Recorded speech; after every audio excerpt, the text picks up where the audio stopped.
Let's get it started. Hi guys, and welcome back to the Shaanah Montana YouTube channel. And today we are talking about my 2024 sober curious journey that I am on right now. And I am feeling good, feeling great, and so excited about the places that I'm going with this journey. And so today I want to talk about, what inspired me to do this. What my experience was with it before, the things that led me here, because things got pretty serious pretty fast. And I recognized that I needed to make a change. And so last year I did the sober curious journey, and I went 55 days without drinking, and I was super proud of myself. And then I dived back in, and I said I was going to take it easy, but I didn't. I just dived back into my regular drinking habits, and that's what it was. And I just recognized that based on some experiences I had towards the end of 2023, Sister Cat, you gotta take a real break and a real look at what this alcohol is doing to your body, yada yada. So I'm gonna get right to it. So basically this is just gonna be like a little story time, y'all. So pretty much 2023, the first experience I had, drinking like normal. Y'all know I'm a weekend drinker. We turn up, we take shots. I try to always watch my carbs and my calories, so I'm not a real like mixed drink kind of girl, but I take my fair share of shots. And so last year in October 2023, I was in Miami looking for the hoochie daddies. And all day it was a weekend trip from Thursday to Monday. We kicked it Thursday, kicked it Friday, kicked it Saturday. So Saturday went hard. We had a yacht. We were out on the boat. Yeah, I don't know if it was yacht or a boat, whatever. We was out on the boat drinking all day, ate a little bit. No, I didn't eat enough. And we, leave there, go back to the hotel, had a little snack to eat. I think I had like some French fries, got dressed, went out to the strip club to celebrate my friend's birthday.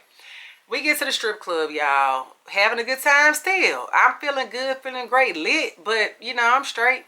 So we at the strip club, and at some point in the night, the alcohol, and you've been drinking, for those that drink, when you've been drinking a lot, at some point, like, even if I'm feeling as great as I'm feeling right now, this shit is gonna come and catch up with me at some point. And boy, it did. So we was out, and me and another friend had stayed back. We wanted to stay at the strip club a little bit longer once everybody had left. So everybody left, and then shortly after, it probably wasn't even 10 minutes, but I don't know, I ain't have a sense of time. Baby, I felt the night just coming all to rush at me, coming at me all at once. So at this point, we had to call up Uber, Lyft, whatever. We leave, go to the hotel. So we get back to the hotel, I get in the room. I don't think I was the throw-up queen that night, but, used the bathroom, like tinkled, changed clothes, put on my pajamas, lay down. I'm thinking it's just like a normal, y'all know when the night comes to an end, but the room wasn't spinning or nothing, so I just laid down, went to sleep. I wake up the next day, y'all. Let me tell you how I did. So I wake up the next day, I get dressed, do my makeup, put my clothes on. We was running a little late for brunch because we was running slow. So say we supposed to be at wherever it was, 2 o'clock. We didn't make it there till closer to 3. So me and my homegirl, we walk up to the spot, like we can't get in. I'm like, all right, whatever. Like at this point, this is closer to 3 o'clock in the afternoon. I've already woke up, moved around, did makeup, did hair. Like I'm okay. And mind you, I did see somebody on TikTok say this recently about how you wake up thinking you fine and your hangover has a delayed effect, delayed release. So like 3 o'clock, it was like as soon as they told us we couldn't get in the spot, I told my friend, like, well, let's go across the street and get something to eat. It was like a Mexican spot. So we go over to the Mexican spot and get food. Mind you, when I walked in the Mexican spot, the food, like the place didn't smell right to me. Don't know why I ordered food, but this is not a food poisoning story. So we order food, get the food, go sit down outside. Y'all, I sit down outside and I feel like hungover, like out of nowhere. Like, what is going on? So at this point, we take a Lyft. Like, I'm immediately like, I'm finna call a Lyft and go back to the hotel. Because because I feel hungover, I don't know what's about to happen. Am I about to throw up? Am I about to pass out? I don't know, but I'm like, let me get back to this hotel. It ain't far, so whatever happens, I'm in a safe space. Y'all, I get back to this hotel. I lay down, take a nap. I wake up about 2 hours later. When I tell y'all, my stomach was on one thou wow. And not like, oh, it hurt, like I gotta go to the bathroom. It was just like a pain that felt like almost like maybe like gas, but like cramps, but like something else, like some shit I ain't never felt before, because praise God, I'm not like a sickly person. Most times alcohol hadn't been doing me wrong, and so I thought. So longer story short, we go through the process. I'm laying, I'm like, oh my God, let me just try to drink some water. It was to the point like I ain't want no food, I didn't want nothing to drink, like I couldn't do nothing. Y'all, finally I thought I was going in and out of consciousness, sleep. Wake up, finally, I'm like, all right, let's order some room service. Order these expensive fucking $40 hamburgers. Get these to the room. Babe, I take a bite. No appetite. No appetite. Wasn't even like I felt sick. Just no, like I couldn't even hardly bite it. Couldn't even eat a French fry. So, y'all, this is like, again, it started at 3 o'clock. At this point, it's probably 8 o'clock at night. I ain't ate all day because I can't eat nothing. And I feel like I'm getting worse. I'm going on a decline. So finally my homegirl's in the room. She's like, let me order like some. Normally I'm a Travelista with some Pepto-Bismol. Normally I keep it on me, but I ain't had none that time. So she like, let me order like some Pepto, some pills, whatever. At that point I'm like, all right, if that don't work, I'm over there. I ain't saying this out loud, but I'm contemplating in my mind. I'm just like, I'm finna go to the ER if this don't work. But I'm also thinking like, we supposed to be leaving the next day. I don't know how long it's going to take for them to see me in the ER. I don't know if they just going to be like, oh, you dehydrated or whatever. Like, I'm thinking I don't want to spend all this time and money to go to the ER and then it ain't even nothing for real. I just need some fluids. So, in hindsight, I probably should have went to the ER. So, I lay there and I take the Pepto. I had like the liquid and I take the chewing tablets. And probably like 30 minutes to an hour. I don't know. I started to slightly feel better. Like, you know, if you got percentage, I was like 2%, 5%. Like, I could slowly but surely tell that I was feeling better. And the reason I knew I was feeling better, because before, I would be up and I would just pass out. But at that point, it was like, I don't know, it was first 48. It was something on TV that I was trying to, like, stay up to watch. And the TV was distracting me enough from my stomach that I could tell, like, I'm starting to feel better. So I don't know if I would have felt better had I taken the medicine earlier. But I ain't know. Like, it just all hit me out of nowhere. And that was my cue also to make sure I never leave the house again without my package that I need for my stomach.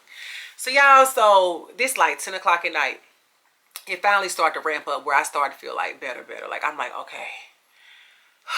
Like I can breathe. So finally, like even to the point where I was gonna go upstairs to the room where my other friends were, but I was like, nah, don't do too much too fast.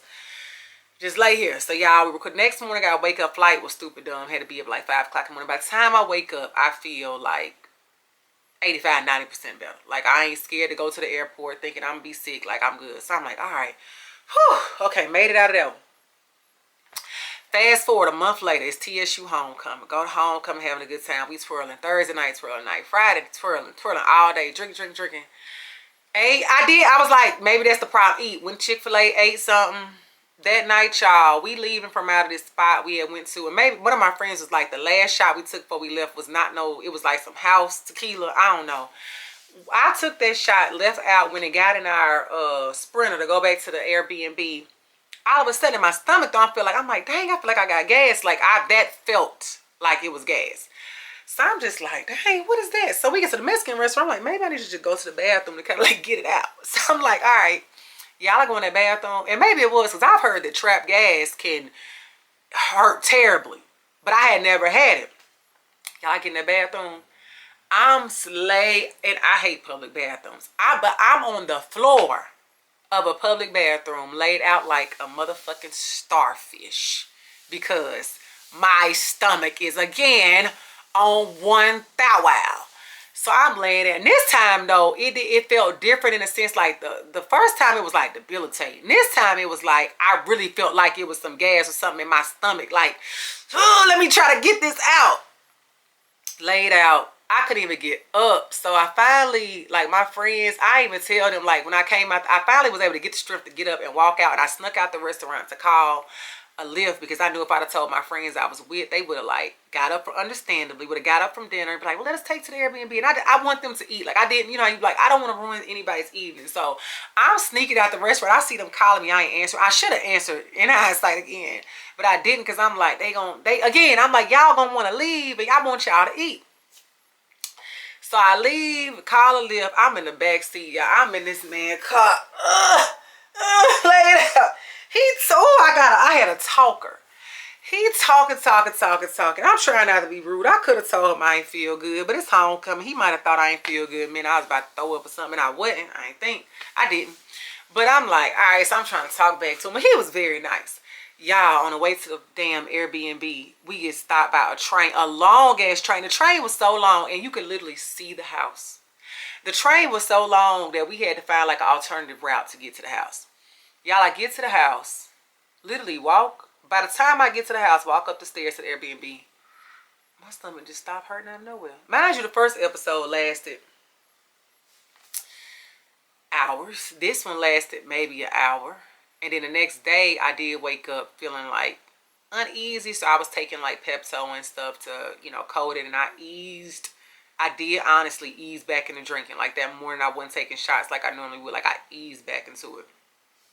So I was like, all right, that's enough. So the last and final straw was what was the last and final straw I had? Oh, so this last one wasn't super terrible, but I just knew that after I got done drinking, I had a holiday party, Christmas, December 23rd. We went to another holiday party on the 24th, and then I was drinking on December 31st. So out of those 3 days, each time, the next day, I felt like a little something going on in my stomach. None of those days, thank God, were debilitating. Like I wasn't down at all. I was able to get up, function, and go ahead. Just had to drink some water, took my Pepto for precaution, but I felt little, but it was enough that I just was like, yeah, no. Like I don't like the fact that, again, like I mentioned, like if I am drinking on a Friday and I drink so much to the point where either I'm sick on Saturday where I can't do anything, or I'm hungover to the point where it takes freaking 3 to 5 business days to recover, or I just don't have the motivation because of the alcohol, they call it anxiety, then that stops me from accomplishing my own personal goals that I have for 2024. And I'm like, no more. I'm like, I have too much that I want to do. I have too much that the world needs from me and is waiting for me to allow alcohol to just be such a dictating spirit in my life. And I'm just like, I can't do it anymore. So at this point, I had said on my Instagram, like, I'm not drinking in 2024. I wouldn't say that's completely true, but a method I've looked at, which I like, is like the birthday cake method. Like you drink on celebratory occasions, but don't say that like everything is a celebratory. Like my birthday, certain birthday, not everybody's birthday, because I know a lot of people birthdays I'll go to celebrate. Like I went to a birthday celebration last weekend on Saturday. Did not drink there. And my friends, you know, we at the age, people understand if you say you ain't drinking, you know, but this is a milestone birthday for me this year, so I'm gonna drink, but I don't want to let that be the first time I done drank in 2024. That won't go well. But it's just like the birthday cake method is where you just drink during birthdays or celebratory moments, and you choose, like, is it going to be light, is it just going to be wine, is it going to be champagne, is it going to be, you know, a margarita, or maybe, you know, 2 shots, whatever it may be. You choose the method to your madness. But I think that is the method I want to take on, because as I think about, you know, travel I have coming up, like I have my best friend's birthday coming up in February. And then in March, I'm going to take my first solo vacation. So it's like if I drink, you know, her birthday, but not even, we're going to be celebrating from Friday to Monday. I don't have to drink every single day. But when I drink, I can drink in moderation. And I'm an adult enough. You know, people say, well, oh, you start drinking. Or I used to always say, I don't know, I'm drunk till I'm drunk as hell. Well, I can drink in moderation. And if I'm going to take this solo vacation, yes, you know, I'm definitely going to drink in moderation there, because I want to feel good, but I also want to be aware of my surroundings and stuff like that too. So ultimately, this is officially, let's see, I started, and we're going to look at the calendar. Why can I not find one? Let's see here. Let me just look at my phone. So today, as I stated before, is January the 10th. And I started my Sober Curious journey on January the 2nd. So 1, 2, 3, 4, 5, 6, 7, 8, 9. So is it? I shouldn't have had to count that. 9 days into my Sober Curious journey, and I feel amazing. I feel great. You know, this weekend is J13. Happy early Founders Day to my sorors of the Delta Sigma Theta Sorority Incorporated. And I'll be celebrating. I won't be drinking. Next weekend, I have my Fine Ass Aunties, which is a community-based group, just sisterhood group. We get together and have a good time. We're going to one of my favorite brunch spots, and I'm so looking forward to the food. Forget the drink. So it's just like I'm thinking things out, mapping things out. And right now, I understand no judgment to anybody that does drink, because I know I'll drink again. But it's just not a part of my journey right now, and I'm okay with that. And I encourage you, if that's something that you want to evaluate and possibly introduce to where you are in your journey in life. You know, in another episode of another series, I was talking about distractions and how alcohol had become a distraction for me in some sense, and I'll touch on that there. That was the thing, like I just mentioned, if I'm not able to do the things that I'm supposed to do because of the side effects or the aftermath of alcohol, that in itself is a distraction. And so I had to remove it. And I'm trying to remove all people, places, and things that are distractions in 2024. So I will be documenting my journey. I will come on here at least once a week. I may talk about it more on TikTok or Instagram. Probably not. When I think about the level and commitment I have to other content that I have to create, once a week here will be good on YouTube, and of course clips will be distributed on other platforms. But yeah, so Sober Curious Journey 2024. This is my second time doing this in my lifetime. We are 9 days in. Your girl is feeling good, feeling great. I don't need a substitute for it. I really don't need mocktails, but I said I may start exploring that just to keep it spicy. But, you know, feel free to comment and let me know your thoughts and if you're going to come on the journey with me. So thank you all for tuning in. Signing off, yours truly, Shaanah Montana.